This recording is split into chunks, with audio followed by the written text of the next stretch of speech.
ഇന്ന് മാർച്ച് 8 അന്താരാഷ്ട്ര വനിതാ ദിനം. സ്ത്രീകൾ നേരിടുന്ന പ്രശ്നങ്ങളും വെല്ലുവിളികളും മുഖ്യധാരയിലേക്ക് കൊണ്ടുവരുന്നതിനും സ്ത്രീ ശാക്തീകരണത്തിന് പ്രാധാന്യം നൽകാനും ഈ ദിനം ആഹ്വാനം ചെയ്യുന്നു. ലിംഗസമത്വത്തിൽ ഇന്ത്യ 127ാം സ്ഥാനത്താണെന്ന് ഓർക്കണം. സ്ത്രീകളുടെ കാര്യത്തിൽ കൂടുതൽ ശ്രദ്ധ ചെലുത്തേണ്ടതിൻ്റെ ആവശ്യകതയിലേക്കാണ് ഇത് വിരൽ ചൂണ്ടുന്നത്. കഴിവ് തെളിയിച്ചവരും കരുത്തരുമായ സ്ത്രീകൾക്ക് ഇന്ത്യയിൽ ക്ഷാമമില്ല. സ്ത്രീകൾക്കെതിരായ വർദ്ധിച്ചു വരുന്ന അതിക്രമങ്ങളും ഭ്രൂണഹത്യകളും വേതന നിരക്കിലെ അസമത്വവുമെല്ലാം ഇന്ത്യയിൽ സ്ത്രീ സമൂഹം നേരിടുന്ന പ്രധാന പ്രശ്നങ്ങളിൽ ചിലത് മാത്രം.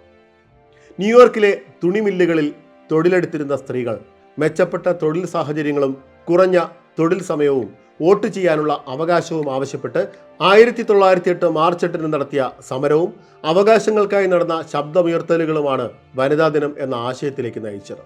1977 ആദ്യമായി ഐക്യരാഷ്ട്ര സംഘടന അന്താരാഷ്ട്ര വനിതാ ദിനം ഔദ്യോഗികമായി അംഗീകരിച്ചത്.